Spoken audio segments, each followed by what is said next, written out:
요셉 자손이 여호수아에게 말하여 이르되 여호와께서 지금까지 내게 복을 주심으로 내가 큰 민족이 되었거늘 당신이 나의 기업을 위하여 한 제비 한 분깃으로만 내게 주심은 어찌함이니까 하니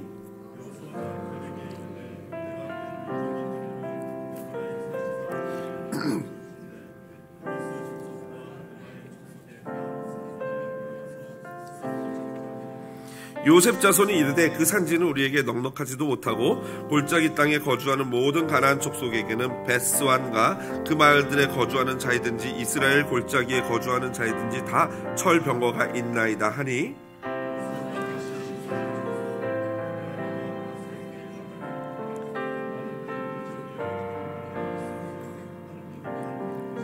다같이요 그 산지도 내 것이 되리니 비록 살림이라도 내가 개척하라 그 끝까지 내 것이 되리라. 가나안 족속이 비록 철병거를 가졌고 강할지라도 내가 능히 그를 쫓아내리라 하였더라. 아멘. 오늘 본문 여호수아서 17장 14절로 18절 말씀 가지고요 스스로 개척하라 라는 제목으로 말씀의 은혜 나누도록 하겠습니다. 요 몇 년 전부터 한국 사회는요 흙수저와 금수저라는 신조어가 굉장한 이슈가 되고 있습니다. 아무리 노력해도 더 이상 자신의 꿈을 이룰 수 없는 현실적인 환경이나 그런 여건을 빗대어서 자조적인 이 단어로 자신의 상황을 표현한 것이 바로 흙수저이죠. 반면에 태어나면서부터 금수저를 물고 태어나는 사람도 있다는 것입니다. 이 예를 들자면은 한국에 태어났어요. 그런데 정신 차리고 보니까 아빠가 이재용 씨예요. 이게 이제 금수저죠. 미국에 태어났어요. 정신 차리고 보니까 아빠가 누구예요? 일론 머스크예요. 이거를 이제 금수저라고 합니다. 뭐 이 정도까지는 아니어도요. 부모님이 열심히 노력해서 성공한 덕분에 부모님 덕분에 충분한 교육을 받을 수 있고 또 충분한 부모님과 가족들 간의 정서적 교감을 할 수 있는 가정에 태어난 사람은요. 바로 일종의 금수저라고 할 수 있죠. 왜냐하면 그런 가정에 태어난 자녀들은 상대적으로 훨씬 좋은 대학에 진학할 확률이 높고 좋은 직장 가질 확률이 높고 그렇게 되면 또 좋게 결혼할 확률이 현저히 높아진다고 합니다. 현대 서구 사회의 문제가 바로 여기서 발생하는 거죠. 하버드 대학교 최연소 나이로 교수가 된 정의란 무엇인가의 저자인 마이클 샌델 교수는요. 공정하다는 착각이라는 책에서 바로 이러한 상황에 대해서 문제의식을 제기하고 있습니다. 공정하다는 것은 출발선이 같아야 되는 거죠. 달리기 시합을 한다면 같은 선, 동일선상에서 출발을 해야 되는데 지금 이미 우리 서구화된 사회에서는 이미 그 출발 지점이 많이 차이가 나게 되었다라는 그런 이야기입니다. 소위 다른 말로 비유해서 말하면은 기울어진 운동장이라는 표현을 또 많이 쓰고 있죠. 바로 그런 시대다라는 것이죠. 물론 부모님 세대가 성실하고 열심히 노력해서 아주 성공한 것은요, 절대 잘못한 것이 아닙니다. 칭찬받아 마땅한 일이죠. 하지만 그렇게 성공한 부모 밑에 태어난 자녀들이 그 혜택을 받으면서 사회가 이런 식으로 출발선이 달라지면서 경쟁하게 돼서 결국에는 부를 대물림하고 이쪽에서는 가난을 대물림하게 되는 이 사회 구조에 약간 문제가 있다라는 것이죠.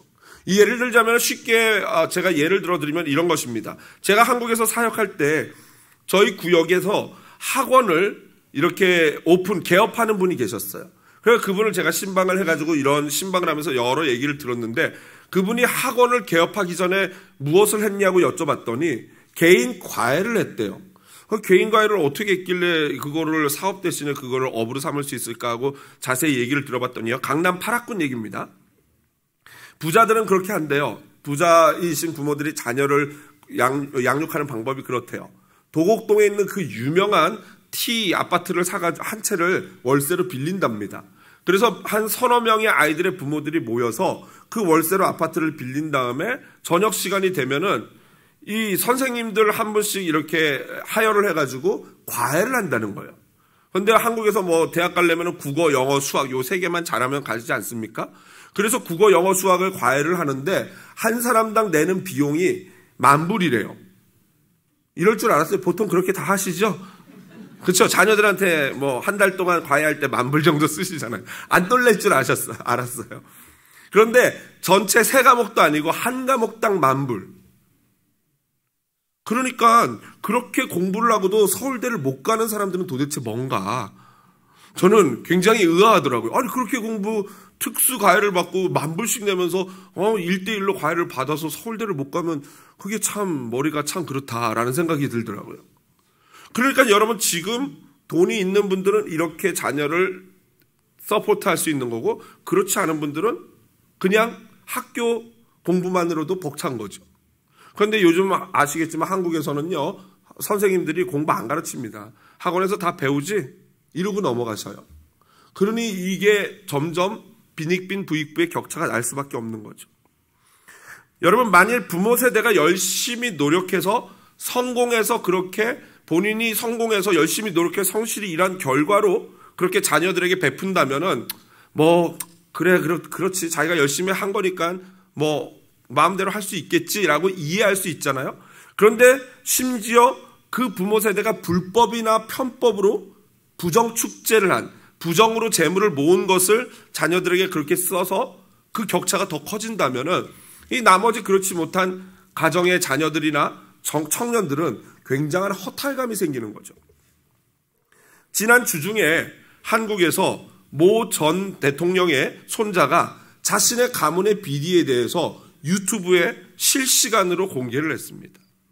우리 할아버지가 쌓아놓은 비자금을 가지고 할아버지의 아들, 그러니까 자기 아버지죠. 자기 아버지와 친척들이 이런 짓들을 했다라고 막 고발을 하는 거예요. 미국의 와이너리를 사가지고 그것을 운영한다는 등, 아니면 이런저런 한다는데, 그 내용을 보니까요, 거의 대부분 그 후손들, 그러니까 그 아버지 세대, 그 다음 손자 3세대죠. 그 대통령의 손자 세대들이요, 거의 미국 유명한 대학에서 다 공부를 했더라고요. 그리고 무슨 일을 하냐면은 다 마약에 손을 대고 심지어 마약 딜러를 하는 사람도 있어요. 본인도 자기 사촌한테 마약을 배우게 됐다. 그 여성인데 그 여성이 엄청난 마약 딜러래요. 겉으로는 멀쩡한 직업을 갖고 있으면서. 그러면서 거의 대부분의 자기의 이 같은 사촌들, 형제들이요, 마약과 성폭행 이런 것과 다 연관이 돼 있는 범죄자라는 거예요. 이 고발하는 청년 자신도 마약에 중독된 상태에서 회개하는 마음으로, 자기는 이제 예수님 믿으니까 회개하는 마음으로 이렇게 가족들을 고발한다라고 하면서 영상을 찍어 올렸고 난리가 났어요. 인터뷰를 방송국에서 인터뷰를 하고 난리가 났습니다. 반응은 2가지였습니다. 한국에서 난리가 났어요. 그 청년을 영웅 대접해요. 이거야말로 진짜 필요한 거다, 이렇게 하는 사람도 있고, 또 어떤 사람들은 본인도 마약 먹고 자기도 그래 놓고서 라면서 이렇게 반응하는 2가지 반응이 있습니다. 다 그런 것은 아니겠지만 소위 금수저들의 후손들이 이렇게 마약에 찌드는 범죄자의 삶을 산다면은 차라리 흙수저가 낫겠다라는 생각을 합니다. 스스로 그들이 그렇게 되는 이유는요, 스스로 노력해서 얻은 것이 아니다 보니까 이 금수저 세대들은 자신이 누리는 것의 귀중함을 잘 몰라요. 그러다 보니까 막 마음대로 사는 거죠. 얼마 전에 시험 부정행위로 인해서 의학전문대학교 입학이 취소되는 재판에 출석한 C씨가 이렇게 얘기를 하더라고요. 자신이 그동안 유복하게 자랐다는 것을 이제 알게 되었다라고 인터뷰를 했어요. 그래서 그걸 보면서 그동안 이 사람들은 자신들이 누리는 것을 너무나도 당연하게 생각하는구나. 그것이 그냥 당연한 내 권리라고 생각을 했구나라는 생각을 하게 됩니다. 이러한 불평등의 문제, 이러한 불공정의 문제를 해결하기 위해서 어려운 가정의 자녀들에게 장학금을 주는 것과 같은 그런 제도는 굉장히 좋은 것이죠. 또 여러 법령들을 통해서 불공정의 문제를 해결하려는 사회적인 노력도 너무나도 필요합니다. 하지만 제가 몇 번 말씀드렸지만 제 개인적인 생각으로는요, 가장 이러한 문제를 해결할 수 있는, 불평등, 불공정의 문제를 해결할 수 있는 가장 좋은 방법은요, 모든 시민들이 예수 그리스도를 잘 믿는 방법밖에 없습니다. 왜 그렇습니까? 불법적으로 재물을 축적한 사람들, 부정축제하신 그런 분들은요, 나라가 강제적인 공권력을 가지고 법을 집행해서라도 그들의 재물을 환수받아야죠. 당연히 몰수해야죠. 하지만 열심히 성실하게 노력해서 성공해서 부자가 되신 분들마저도 강제적인 이런 어떤 법령을 동원해서 이 재산을 억지로 분배하는 것은 옳지 않다라고 생각합니다. 왜 그렇습니까? 그분들 역시도 성실하게 법대로 게임을 하고 노력을 했기 때문에 그걸 인정해줘야죠. 그래서 저 개인적으로는 무조건 이 세율을 많이 올려서 억지로 막 이렇게 걷어들이는 것보다는 이 부의 재분배를 하기 위해서는 그 사람들 마음 안에 있는 선한 양심을 자극하는 방법이 제일 좋다라고 생각을 해요. 그래서 성실히 열심히 일한 분들이 자신의 이 노력의 수고의 대가 열매를 기쁜 마음으로 다른 사람들과 나눌 수 있는 사회적 분위기를 조성해 주는 것, 이게 가장 좋은 방법이죠. 그리고 그 방법에는 바로 예수님밖에는 없다라는 것입니다. 왜 그렇습니까? 사람들이 자기가 가진 것을 내 것이 아니고 나눌 수 있다는 것은 초대교회에서 보여진 모습 아니겠습니까? 모든 사람들이, 시민들이 예수님을 잘 믿게 되면은 스스로 이것은 하나님의 은혜다. 그리고 하나님의 은혜이기 때문에 내가 이걸 나누고 싶다라는 이것이 자연스럽게 될 때 그 사회가 건강하게 이 재물을 재분배할 수 있게 된다라는 것입니다. 또한 학위가 없어도 성실하게 열심히 사는 사람들이 그 정당한 대가를 누릴 수 있는 사회가 바로 건강한 사회겠죠. 그러나 물론 이것을 현실화하는 것은 결코 쉽지 않습니다. 왜냐하면은 시간당 임금을 올리게 되면 그와 그에 따른 물가적인 어떤 상승이나 이런 것들이 자동스럽게 연결되어 있기 때문에 쉽지 않은 문제예요. 제가 경제학자가 아니기 때문에 더 이상 이 부분에 대해서 자세히 말씀드릴 수는 없겠지만 여하튼 이 부분을 이루기 위해서는 제가 말씀드린 이 이상적인 사회를 만들기 위해서는 결국에는 기득권자들이 욕심을 자발적으로 내려놓는 방법밖에 없습니다. 그리고 자발적으로 기득권자들이 저 같은 기득권자가 욕심을 내려놓을 수 있는 가장 좋은 방법은 뭐예요? 예수 잘 믿는 것밖에 없다는 것입니다. 오늘 본문을 보면요, 여호수아서 16장 17장은요 에브라임 지파와 므낫세 지파가 땅을 분배받는 그러한 이야기입니다. 사실 에브라임과 므낫세는요 야곱의 12명의 아들에 속하지 않습니다. 그 두 사람은 누구예요? 바로 요셉의 두 아들이에요. 므낫세가 장남이고 에브라임이 차남인데 그 순서가 바뀌어 있죠. 요셉의 두 아들 에브라임과 므낫세입니다. 지난번에 말씀드린 것처럼 야곱의 12명의 아들과 12지파는 약간 차이가 있어요. 한번 보실까요? 먼저 12명의 아들은요, 르우벤, 시므온, 레위, 유다까지가 레아가 난 아들들입니다. 그 다음에 단과 납달리, 갓과 아셀은요, 각각 빌라와 실바 이 첩들에게서 태어난 자녀들입니다.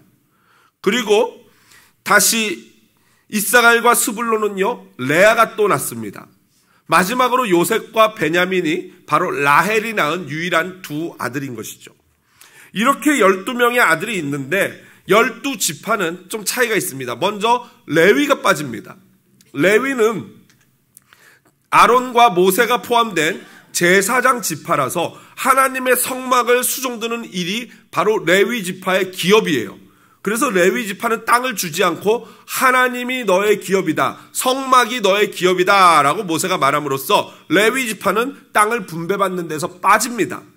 그러니까 레위 지파가 빠지니까 11명이 됐죠. 그런데 거기서 또 어떤 일이 벌어지냐면은 바로 요셉 대신에 바로 요셉의 두 아들 에브라임과 므낫세가 12지파에 포함되게 됩니다. 왜 그렇습니까? 그것은요, 야곱이 이 12명의 아들을 죽기 전에 축복할 때 요셉을 불러서 너의 아들들은 내 아들이다 라고 얘기해요. 그러면서 두 아들 에브라임과 므낫세를 본인의 족보에다가 올리는 것입니다. 그래서 이게 왜 그렇게 되는가 하면 야곱이 자신의 12명의 아들 중에 요셉을 장남이라고 생각을 했어요. 그리고 이스라엘 법에 의하면은 장남에게는 모든 형제들보다 2배의 몫을 재산으로 남겨주게 돼 있어요. 그러니까 지금 야곱이 요셉 대신에 에브라임과 므낫세, 다른 형제들에 비하면 2배잖아요. 두 아들을 자신의 족보에다 집어넣고 그들에게 2배의 땅을 주는 것은 바로 요셉 지파가 바로 이스라엘의 장남 지파다라는 것을 어프로브하는 거와 마찬가지인 것이죠. 그래서 바로 에브라임과 므낫세가 학렬이 삼촌들과 같은 서열로 올라가게 된 것이에요. 그래서 삼촌들과 같은 레벨에서 땅을 분배받는 것이 바로 에브라임과 므낫세입니다. 그러니까 이미 그들은요, 하나님께 엄청난 축복을 받은 거죠. 한참 낮은 학렬임에도 불구하고 하나님의 축복으로 삼촌들과 대등한 위치에 서서 땅을 분배받고 있는 거예요. 그것도 다른 지파들보다 2배에 달하는 땅을 받고 있는 것입니다. 에브라임과 므낫세 지파는 이처럼 이스라엘 중에서 아버지 요셉 덕분에 굉장히 존중받는 지파가 되었습니다. 소위 앞서 제가 말씀드렸던 금수저 지파가 바로 에브라임과 므낫세인 것이죠. 그런데 오늘 본문을 보면요, 에브라임과 므낫세가 여호수아를 찾아와가지고 불평을 합니다. 뭐라고 불평하냐면요, 14절에 보니까 나의 기업을 위하여, 당신이 나의 기업을 위하여 한 제비 한 분깃으로만 내게 주심이 어찌함이니까 라고 불평을 해요. 에브라임과 므낫세가 하나씩 받았는데 사실은 둘이 요셉 지파 하나이기 때문에 2개를 받은 거나 마찬가지인데 왜 하나밖에 안 주냐라고 따지는 거예요.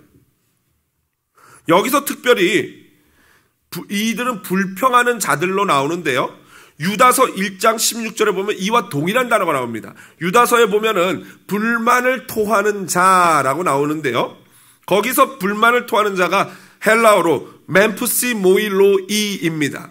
그런데 바로 이 멤푸시 모일로이의 원래 의미는요, 자신의 제비를 비난하는 자라는 뜻이에요. 자신이 뽑은 제비에 대해서 불평하고 험담하는 자가 바로 불평하는 자라는 거죠. 바로 오늘 본문에 에브라임과 므낫세가 정확히 이 멤푸시 모일로이에 해당하는 그러한 자들인 것입니다.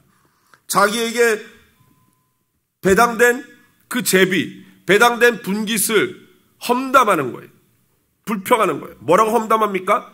땅이 너무 좁아요 라고 험담하는 거예요. 우리 지파가 얼마나 사람이 많은데 이거밖에 안 줍니까? 라고 험담을 해요. 그런데 정말 그들의 땅이 좁을까요? 한번 지도 한번 보겠습니다. 지도 여러분 보시면요, 보이시죠? 므낫세 찾아보세요. 므낫세 반, 해프 해서 반은 동쪽, 반은 서쪽에 있어요.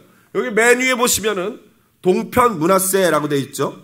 땅 어마어마합니다. 그 다음 서편 므낫세는 노란색이 서편 므낫세고요, 노란색 바로 아래가 보라색이 에브라임입니다. 나머지 12지파 중에 유다지파, 남쪽에 쓸모없는 땅을 가져간 유다지파 말고는요, 나머지 12지파 중에 땅이 제일 넓은 데가 므낫세와 에브라임이에요. 그런데 땅이 좁다고 불평을 합니다. 거기에다가 이제 지도는 놔두시고 불 켜주십시오. 제일 큰 지역일 뿐만 아니라 이 지역에 노란자 땅들이 많이 있어요. 소위 한국으로 치면은 여기가 압구정동이에요. 청담동, 서초동 이런 데예요. 보세요. 여러분 실로, 여기 에브라임에 보면 실로가 떡하니 있습니다. 여러분 실로가 어느 지역, 어떤 곳입니까? 사무엘 시대 엘리 제사장이 제사장으로 있을 때 성막이 있는 도시가 실로였어요. 성막이 있다는 것은 그 도시가 뭐라는 거예요? 수도라는 거예요. 수도. 그러니까 이 땅은요, 이스라엘 전체 수도가 있는 땅이 있는 지역이 바로 에브라임 지파 땅이에요. 거기에다가 또 북이스라엘, 나중에 남유다 북이스라엘로 나눌 때 북이스라엘의 수도인 사마리아도 바로 이 땅에 있습니다. 또 예수님이 수가성 여인과 대화를 하지 않습니까? 요한복음에 보면 바로 그 수가성도 이 사마리아 땅에 있는 거예요. 여러분, 이처럼 좋은 땅, 유서 깊은 땅, 의미 있는 땅을 갖고 있으면서도 그들은 이 귀한 지역을 별 볼 일 없는 것처럼 불평하고 불만하고 있습니다. 여러분, 적어도 우리 신앙인은 이런 삶을 살아서는 안 되겠죠. 제가 어제 말씀을 준비하면서 그렇다면 나에게는 내가 이렇게 이 말씀을 적용하려면 어떻게 적용해야 되는가? 내가 이미 받은 것에 대해서 불평하는 게 뭐가 있는가? 불평하지 말아야 되는데 그런 것들이 있는가를 생각해 봤어요. 그래서 저는요, 목회를 하면서 항상 새 신자 굉장히 중요하지 않습니까? 교회에 오시는 새로운 성도님들, 새 가족들 정말 우리 가족으로 받아들이기 위해서는 굉장히 중요한데요. 그런데 새 가족도 중요하지만 저한테는 더 중요한 분들은 헌신자, 헌가족들, 오래된 가족들이 더 중요해요. 왜 그렇습니까? 여러분, 교회 등록하면 누구나 새신자가 되죠.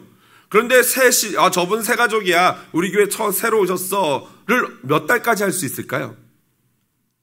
여러분, 새 가족을 우리 몇 달로 그을까요? 아무리 길어야 1년 아니겠습니까?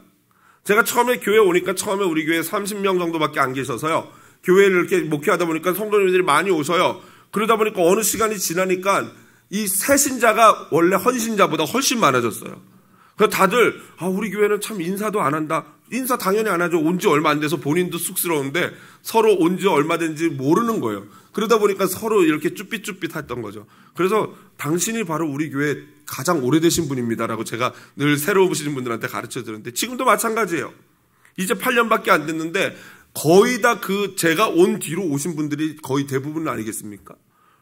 그러니까 새 가족이라는 것은 사실 한 3개월, 6개월, 아무리 길어야 1년 지나면은 누구나 다 이제 헌신자가 되는 거예요. 오래된 신자가 되는 거예요.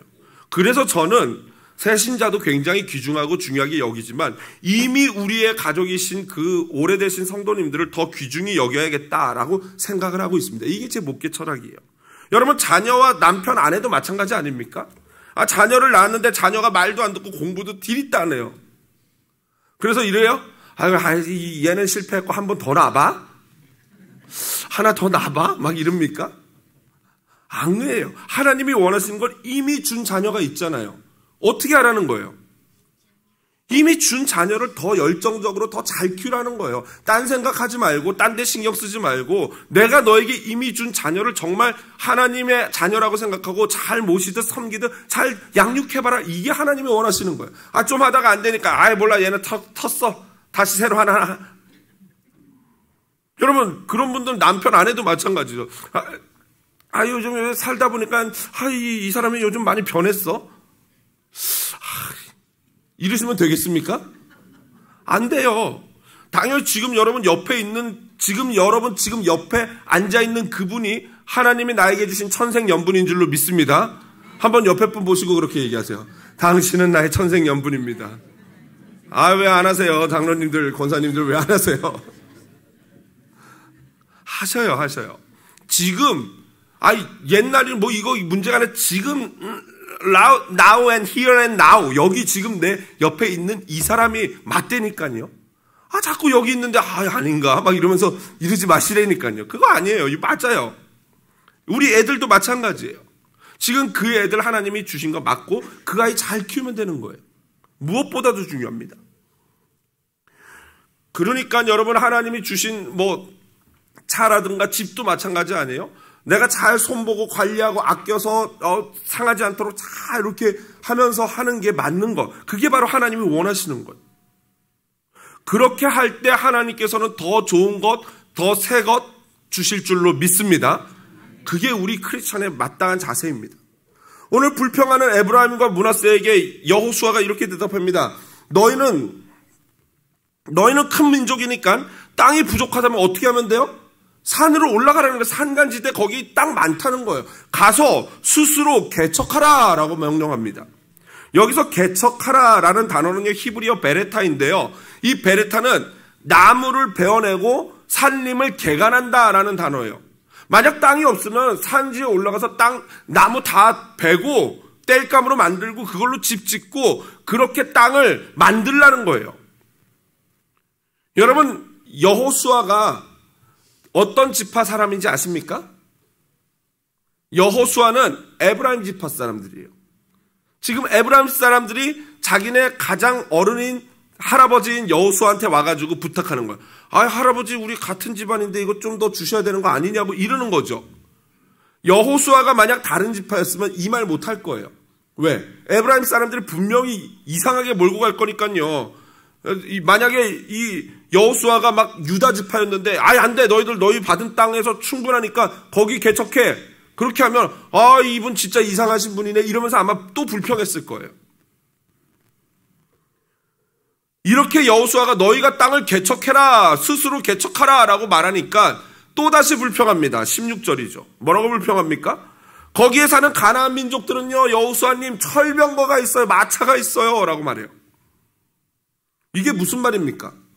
그들에게 철병거가 있다는 것은 그들과 전투하기 싫다는 거예요. 괜히 나 개죽음하기 싫어요. 괜히 힘쓰기 싫어요. 나 헌신하기 싫어요. 희생하기 싫어요. 두려워요. 하나님이 아무리 명령해도 그 명령 지킬 수가 없어요 라고 말하는 것과 똑같은 거예요. 여러분, 교회든 가정이든 어느 공동체든 바로 이런 분들 존재하죠. 조금의 섬김과 수고, 희생, 헌신하고 싶어하지 않는 사람들이. 가정에 이런 남편이 있고 이런 아내가 있으면 그게 참 답답하고 힘들죠. 이런 분들은 그저 주어지는 혜택만 바라는 분들이에요. 여러분, 제가 그래서 이거는 또 어떤 적용점이 있을까 생각해 봤더니 이게 있더라고요. 여러분, 구역에서 식사를 섬기지 않습니까? 근데 예전에는 밥과 국으로 했어요. 밥국 하면요, 막 이 국통 이만한 거 막 그날따라 또 육개장 이런 거 하면요, 설거지 하는데 아주 돌아가십니다. 이렇게 빨간 기름 그게 안 없어지는지 막 그저 퐁퐁 한 통을 다 써도 막 안 없을 정도로 힘들어요. 그러다가 정말 이게 좀 죄송한 말이지만 하나님께서 은혜를 주셔서 코비드가 오지 않았습니까? 진짜 코비드가 어떻게 보면은 일종의 굉장히 감사한 거예요. 솔직히 코비드 덕분에 이제 우리가 밥을 스탑하게 됐어요. 교회를 못 오는데 뭐 밥이 무슨 밥입니까? 그래서 이제 다시 교회가 열렸는데 다시 밥을 하자니 이미 기운 다 빠져버려서 이 육개장 할 힘 없어요. 너무 감사한 거죠. 그래서 사실 이민교회가 예전에는 밥 먹으러 오고 김치 드시러 오는 분들이 많았어요. 왜냐하면은 뭐 옛날처럼 H마트 같은 거 없으니까 김치 먹을 데가 없어서 교회 오면 교회에서 감사하게도 김치 담근 걸 먹을 수 있으니까 교회가 그런 역할을 한 게 사실이에요. 그런데 요즘 여러분 한번 대답해 보십시오. 요즘 식사 못하고 한식 못 먹고 김치 못 드셔서 교회 오시는 분 계십니까? 아무도 없어요. 솔직히 오늘 예배 끝나고 H마트 가서 김치 종류가 몇 가지인지 한번 세어보세요. 제가 대충 봐도 한 서너 가지 종류는 되더라고요. 심지어 그 식품부에서 직접 담그는 김치도 있어요. 제가 왠지 H마트 꼭 광고하러 나온 사람 같은데 그건 아니고 그렇다는 거예요. 많다는 거예요, 종류가. 그래서 요즘에는 이제 그런 게 문제가 아니에요. 사실 이제는 그래서 우리 교회가 어떻게 리더십이 결정했냐면은 누구나 이 식사하고 교제하는 거 누구나 좋아합니다. 그런데 픽업하고 딜리버리하고 설거지하는 건 또 누구나 싫어합니다. 이 부조화를 어떻게 조화롭게 만들 수 있을까요? 그래서 우리가 생각한 게 바로 간단하게 간편식으로 먹자. 그래서 빵을 하기도 하고 피자, 오늘은 피자라고 합니다. 여러분 피자 많이 드시고 가세요. 빵하고 피자하고 어떤 때는 핫도그하고 어떤 때는 샌드위치하고 또 어떤 주는 떡을 돌립니다. 그래서 이걸 이제 우리가 공식적으로 식당부에서 돌리기로 했어요. 그런데 여러분, 누구나 이 먹는 건 좋은데 섬기는 걸 싫어하는 이거는요, 결코 신앙인답지 않은 태도예요. 매주 섬기는 것도 아니죠. 솔직히 제가 계산해 보니까 올해 이 여성 구역이 11구역인가 되는데요. 11구역이 돌아가면서 이 섬김을 하면요, 한 네 번 정도 돌아오는데 그 구역에서 또 맨날 구역원들이 다 가는 게 아니고 2명씩 나눠서 하게 되면요, 1년에 한 2번 정도 할까 말까입니다. 저는 우리 구역장님들한테 좀 안타까운 게 이 기회를 아주 좋은 기회로 삼아야 돼요. 구역장님이 2명씩 조를 짜줘가지고 요번 우리 당번에는 집사님하고 둘이 코스코 가서 빵을 좀 픽업해 와주세요 라고 부탁하면은 그 기회를 통해서 그 두 분이 훨씬 가까워지고 친해지는 거죠. 여러분, 이 빵을 이 픽업해 오는 걸 어렵다, 힘들다, 너무 힘들다 이렇게 생각하지 마시고, 이번 주는 내가 우리 교회 성도들의 어머니다라는 생각을 하십시오. 내가 이걸 봉사함으로 말미암아 우리 존교인들을 내가 한번 먹여주는 엄마다라고 생각하십시오. 저 역시 그렇습니다. 저는요, 매주 미니멈 최소한 코스코를 한 번 갑니다. 보통은 2번을 가게 됩니다. 왜? 저기 커피 스테이션에서 드시는 물 있잖아요. 그거 하나에 20kg. 그거를 4개씩 제가 사다 놓습니다. 엊그제도 갔다 왔어요. 그리고 또 오늘 피자잖아요. 피자 드실 때 그냥 드실 수 있습니까? 한 잔 드셔야 되잖아요. 다른 거 상상하지 마시고. 소다. 그래서 저 지난주에는 물도 사오면서 소다, 콜라 뭐 이런 거 다 사옵니다.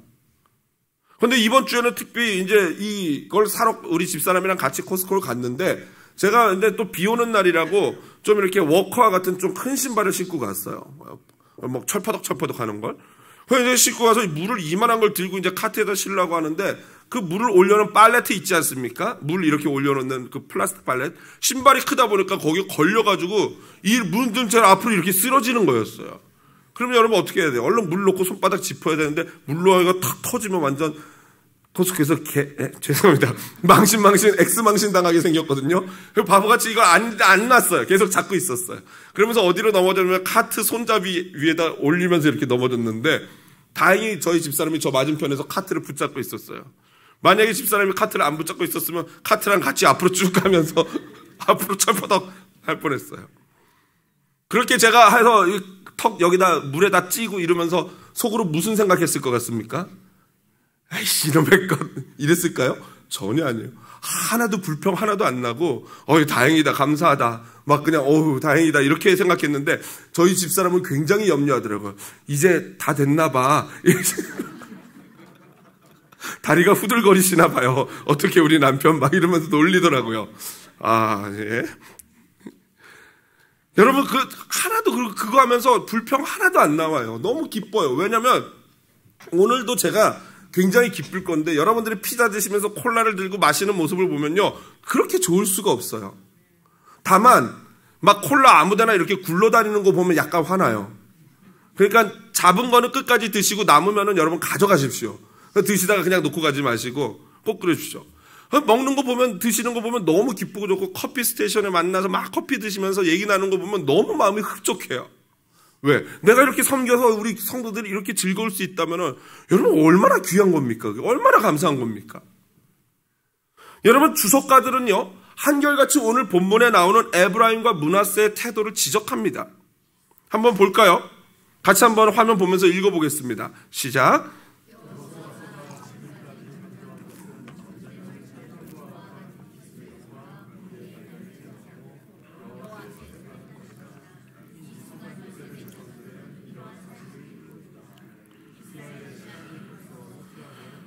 여러분 이제 출애굽하고 이 가나안 땅에 드디어 들어왔는데 전쟁 7년 8년 정도 했는데 벌써 이스라엘 신앙이 쇠퇴한 것입니까? 그 적들을 보면서 싫다고 쟤네들 병거 있어서 못하겠다고 힘들어서 픽업 못하겠다 이거 똑같은 거 아니겠습니까? 또 있어요. 매튜 엘리는 이렇게 말씀하셨어요. 같이 읽어보겠습니다. 우리는 그것을 실제보다 과장해서 인식함으로 스스로를 더 괴롭히는 경향이 있다. 믿음과 거룩한 결단보다 더 위대한 것이 무엇이겠는가? 아멘. 여러분 그렇습니다. 이 에브라임과 므낫세처럼 우리 역시도 우리 삶에 있는 여러 가지 문제들을 실제보다 더 과장해서 인식해요. 아니요. 실제로 우리가 힘들죠. 두렵죠. 있는 문제들이 만만치 않아요. 무서워요. 그런데 문제는 무엇이냐면은 그 문제와 우리 안에 있는 그 두려움보다 누가 더 크다는 거예요? 하나님이 훨씬 더 크신 분인 줄로 믿습니다. 지금 에브라임과 므낫세가 그 가나안 족속을 두려워하는 게 문제가 아니라 두려워하게 된 그 이유, 그들이 하나님을 보지 않고 적들만 보니까 두려울 수밖에 없는 거 아니겠습니까? 여러분 지금 무엇을 두려워하고 계십니까? 눈을 들어서 하나님을 바라보시길 주님의 이름으로 축복드립니다. 우리는 이미 주신 것에 대한 감사는 잊어버리고 자꾸 없는 것에 대해서 불평만 합니다. 또한 얼마든지 하나님만 의지하고 적극적으로 개척하고 진취적으로 나갈 수 있고 그렇게 나가기만 하면 반드시 취할 수 있는데 그렇게 하지 않아요. 그러면서 이래서 안 되고 저래서 안 되고 핑계대기 급급하고 불평하기 급급합니다. 그런 우리들에게 여호수아는 명령합니다. 15절 18절에 두 번이나 말씀하십니다. 스스로 개척하라. 네가 개척하라. 여러분 현대 사회는 이미 기울어진 운동장이라고 말한다고 했죠.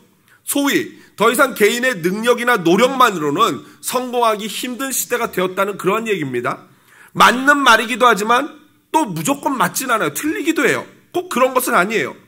이 부분에 대해서는 아주 진지한 토론이 필요할 것입니다. 제가 이런 것의 전문가도 아니기 때문에 여기서는 여기까지만 얘기하고 중요한 것은 오늘 본문에 나오는 여호수아 시대에는요. 정복의 시대에는 모두 조건이 똑같았어요. 즉 내가 얼마나 열심히 하느냐 노력하느냐 내 능력에 의해서 그것 미래가 결정되는 그러한 시대였다는 것입니다. 싸워서 승리하고 쟁취하면 되는 시대예요. 여러분, 우리 집안이 어떤 집안인데 우리 아버지가 누군지 알아? 이거 다 필요 없다는 거죠. 이런 거 통하지 않아요. 적어도 이때는 개인의 능력주의가 통하는 시대예요. 철병거 문제 안 됩니다. 사실 산지에서, 산악지대에서 철마차가 무슨 의미가 있겠습니까? 에브라임과 므낫세는요, 현실을 더 과장되게 인식해서 자기 자신을 괴롭히는 거예요. 두려워하는 거예요. 여러분, 약속의 땅을 쟁취하려면요, 믿음에 근거한 용기 있는 행동이 반드시 필요합니다. 여러분, 심지어 오늘 본문 우리가 읽지는 않았지만 17장 1절에서 6절을 보면요, 이 여성들의 이야기가 나오는데요, 이때 이 구약시대는 여자들은요, 숫자에 카운트 되지도 않았어요. 그런 존재였어요. 그럼에도 불구하고 믿음의 진취적인 여성은요, 자기가 얻고자 하는 것을 반드시 얻어냈어요. 지난주에도 우리가 이미 살펴봤죠? 갈렙의 딸 악사가 어떻게 했습니까? 진취적인 믿음을 가지고 아버지에게 내게 복을 주소서 하고 어떻게 했어요? 복을 받았어요. 오늘 27장 1절부터 6절에도 그런 여성들이 나옵니다. 요즘 현대 여성들은요, 이런 얘기를 하기를 좋아해요. 우리 사회에는 보이지 않는 유리천정이 있어서 여성들이 더 높은 곳으로 올라가기 힘들다라고 말합니다. 사실입니까? 그렇지 않아요. 물론 지금도 여전히 개인적으로 여성을 무시하는 남자들이 있어요. 나쁜 놈들이죠. 다 같이 나쁜 놈. 그런 남자들은 진짜 나쁜 놈들이에요. 여성을 왜 무시합니까? 개인적으로 여성을 무시하는 나쁜 놈들은 있을 수 있어요. 그러나 적어도 현대 서구화된 사회에서는요, 여성을 법적으로 이슬람 사회처럼 불이익을 주는 사회는 절대 없어요. 여러분, 앞서가는 유럽 보십시오. 오히려 여성들에게 더 유리해요, 법률이. 미국 사회도 마찬가지예요. 여성들에게 훨씬 유리합니다. 법적으로 그런 불이익을 받는 여성은 이 서구 사회는 없다는 것이죠. 그런데 오늘 본문에는 법적으로도 불이익을 당하는 여성들이 나오는데 바로 슬로브앗의 5명의 딸들이에요. 슬로브앗은요, 아들이 없이 딸만 5이었어요. 그러다 보니까 슬로브앗의 재산이 이제 공중분해되게 생겼거든요. 아버지가 돌아가시면 딸들한테는 이 재산을 물려주는 게 없었기 때문에 공중분해될 지경이에요. 그래서 슬로브앗의 5명의 딸이 모세에게 가서 청합니다. 모세 선생님, 이게 말이 됩니까? 우리에게도 이 아버지의 땅을 우리에게도 주세요라고 요청을 해요. 그러자 모세가 가만히 들어보니까 그 말이 맞거든요. 그래, 모세가 그래 너희 땅 가져라고 얘기해줘요. 그 약속을 근거로 지금 이 딸 5명이 여호수아를 찾아와서 여호수아님, 모세 선생님이 이렇게 약속하셨죠? 우리에게 땅을 주세요라고 요청해요. 여호수아가 어떻게 합니까? 가져라 그래요. 가져라. 여러분, 이런 아름다운 여성들, 이런 귀한 여성들의 이름이요, 성경에 올라왔어요. 여러분, 성경에 숫자로도 취급되지 않았던 여성의 이름이 올라왔다는 건요, 둘 중에 하나예요. 엄청 위대한 여성이거나 엄청 못된 여자예요. 둘 중에 하나예요. 여성의 이름이 나오면은, 아, 이 여자는 아주 못된 여자구나 라고 보든지, 아니면 진짜 귀한 여자구나. 이 슬로브앗의 5명은, 딸 5명은 귀한 여성들이에요. 여러분, 이런 여성들의 이름은 우리가 기억해야 되고 영원토록 이 성경에 기록되어 있으니까 볼 수밖에 없어요. 이런 여성의 이름은 우리가 한번 불러줘야 됩니다. 한번 읽어볼까요? 화면 보면서 같이 읽어보겠습니다. 그 딸들의 이름은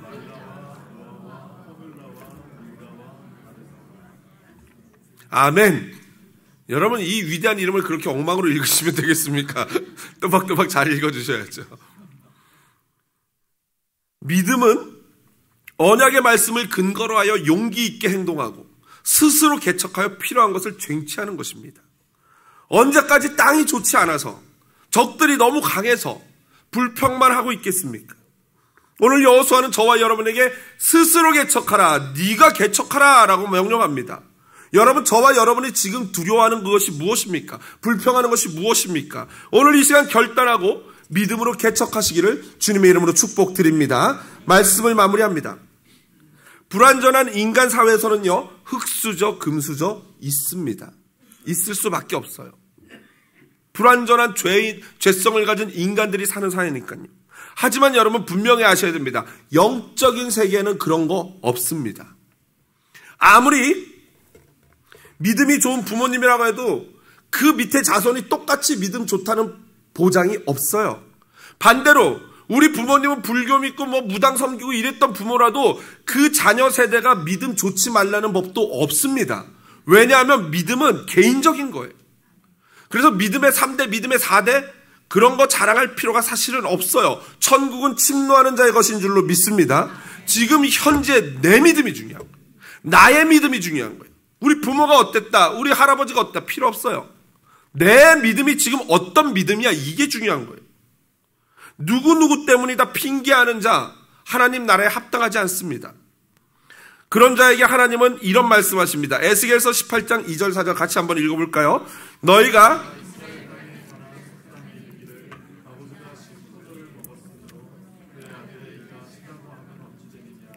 주 여호와의 말씀이니라. 내가 나의 삶을 두고 맹세하노니 너희가 이스라엘 가운데에서 다시는 이 속담을 쓰지 못하게 되리라. 모든 영혼이 다 내게 속한지라. 아버지의 영혼이 내게 속함같이 그의 아들의 영혼도 내게 속하였나니 범죄하는 그 영혼은 죽으리라. 바꿔 말하면은 믿는 그 영혼은 살리라예요. 지금 무슨 말이냐면 이스라엘에 속담이 있는데 아버지가 신포도를 먹었더니 아들이 이실이요 이런다는 거예요. 무슨 말이에요? 연좌제라는 거예요. 아버지가 범죄하면 자녀까지 그 범죄자가 되냐? 그렇지 않다는 거예요. 아버지가 공로자면 자녀까지 공로자냐? 그렇지 않다는 거예요. 하나님의 법은 오직 1대1 단독자로 쓰는 거예요. 내 남편, 내 아내, 내 아버지, 어머니, 할아버지가 믿음 좋아서 나도 그냥 아니에요. 하나님과 우리는 1대1 단독자의 관계예요. 저 천국에 가면 우리 모두는 하나님 앞에 딱 혼자 서요. 그게 단독자예요. 그렇게 심판받아요. 그래서 믿음의 명문가 있지만 없습니다. 그저 그 믿음을 잘 전달하고 잘 전달받는데 우리가 힘을 쏟아야 할 뿐이에요. 이번 세대가 믿음 좋았다고 해서 다음 세대 믿음 좋으란 법 절대 없어요. 그러니까 우리가 여러분 얼마나 긴장해야 되겠습니까? 얼마나 정신 차려야 되겠습니까? 천국은 각자 자신의 믿음으로 쟁취하는 것인 줄로 믿습니다. 여러분 일어나서 스스로 개척하십시오. 정복하고 싸우십시오. 그렇게 충분히 할 우리에게 그 의미가 있는 것은 이미 이 싸움은 하나님께서 우리에게 이겨주신 싸움인 줄로 믿습니다. 그러므로 우리가 싸우기만 하면 승리한다니까요. 우리가 믿음으로 나가기만 한다면 우리가 쟁취할 수 있습니다. 스스로 일어나 싸우기만 결단하시면 됩니다. 언제까지 없는 것에 대해서 불평하고 앉아만 있겠습니까? 이미 주신 축복에 감사하고 내가 가진 것들을 나누며 스스로 산지를 개척하여 하나님께 영광 돌리는 승리하는 성도님들 되시기를 주님의 이름으로 축복드립니다.